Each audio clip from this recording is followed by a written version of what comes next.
So one of the greatest directors of all time, Oliver Stone, does a film about Mexican drug cartels. This ought to be interesting.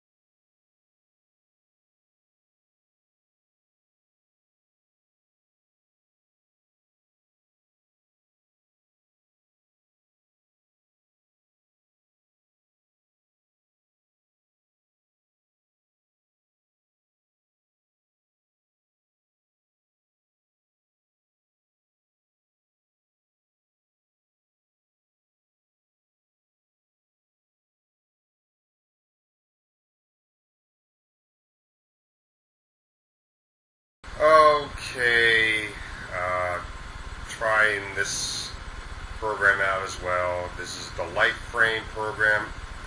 Quality doesn't look that much better for capturing with this particular webcam. But anyway, so yeah, I'm going to be trying to capture from this particular webcam from now on, or if I can, I'll try just capturing from the other webcam, but with using this particular webcam as a mic. Anyway, let's try doing Savages, the new Oliver Stone film. So, yeah, Savages stars Taylor Kitsch as Sean, who is a Iraq war vet. Aaron Johnson from the movie Kick-Ass is Ben. He's a Buddhist and a pacifist. We have Blake Lively, who is Ophelia, O for short, and she is their duo girlfriend. They have a three-way relationship. She's having sex with both guys, and they're totally fine with that. And she's totally fine with having sex with both guys. So it's the best three-way for her. I find that interesting. They've imported the strongest weed they could find from Afghanistan to grow in California. And they have this big network with I don't know the character that Emil Hirschitz is playing, but he's mainly the computer brain behind their weed business, where Sean is the muscle in selling the drugs, and Ben is the botanist, mostly the brains in growing the stuff. And Selma Hayek is this big drug dealer in Mexico named Elena. Lotto, played by Benicio del Toro, is her muscle. John Travolta is Dennis, a federal agent, and he is playing both sides, both Elena and Lotto's side and Sean and Ben's side. He keeps the law off both of them, pretty much, so they can do whatever they wish. And he was very good. He kind of like did his Pulp Fiction bits that he did in that movie Pulp Fiction, yeah. Elena sends Lotto and this business guy, I don't know the name of the business guy, to make Ben and Sean an offer they can't refuse, to be in on the deal, to become partners with Elena, so they can have a piece of Sean and Ben's marijuana action. Sean says, "So you're offering us bullshit and saying it's caviar," and he basically refuses. Ben says it's nothing personal, but we don't want any part of it. They don't want to be in the marijuana business anymore. They want to go into green energy and live a quiet life, I guess. So that's basically what they want. And Lotto doesn't like this. When he takes this information to Elena, Elena says to kidnap the one thing they love the most, Ophelia. So Ophelia is now their hostage.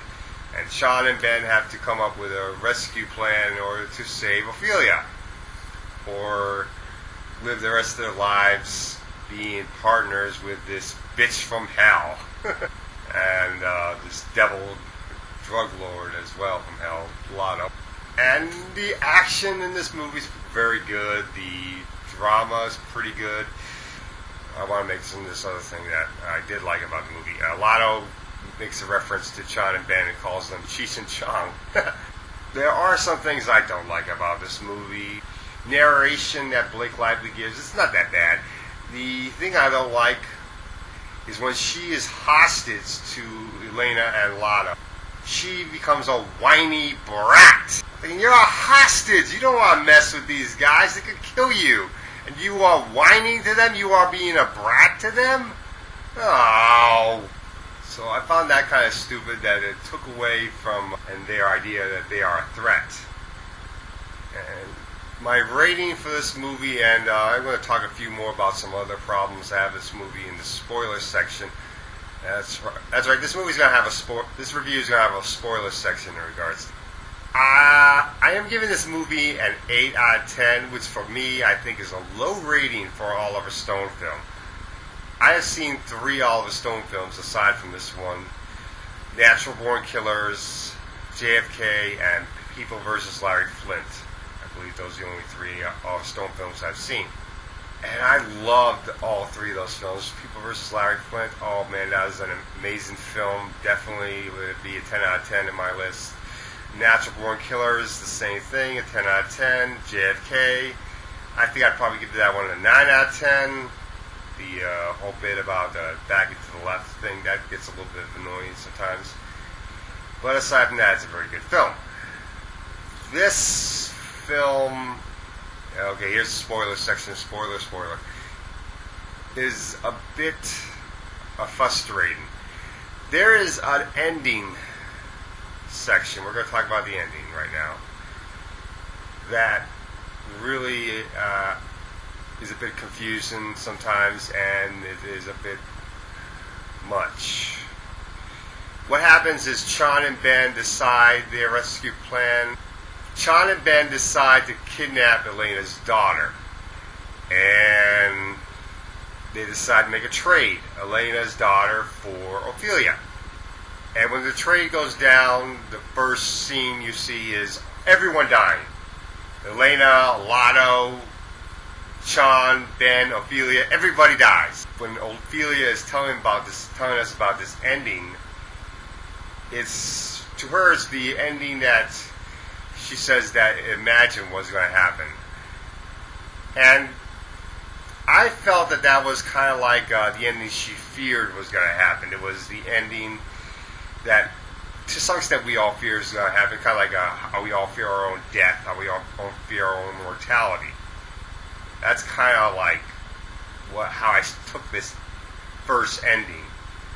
That this is her worst fear kind of ending that she believes that they'll end up with because they're in the marijuana business. And then we get this different ending, this rewind, and here's the real ending, which is Dennis comes in and arrests Lotto. I think he arrests Lotto and Elena. I know he gets to arrest Elena. And Chon and Ben and Ophelia, they live happily ever after wherever they end up. I think they end up on some deserted island or somewhere, and they're no longer in the marijuana business anymore. And with that ending, I was pretty much okay with it. I mean, I didn't like the first ending at first, but it was a very cool ending at that too. But it's just that I was rooting for the guys through the whole darn movie, and when this ending came up, it was very action-packed, but kind of had a depressing point to it with our 2 main heroes, and the girl that was in distress being dead. And with this new ending,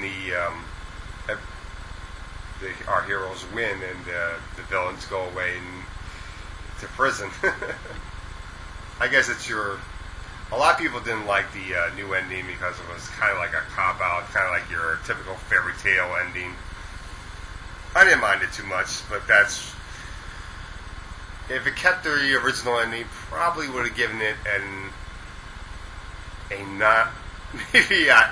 to some extent it kind of fits this whole story, so I kind of would have given it a 8.5 to maybe almost a 9, because it makes the story a little bit better, despite the fact the Hollywood is kind of ending brings it down to an 8.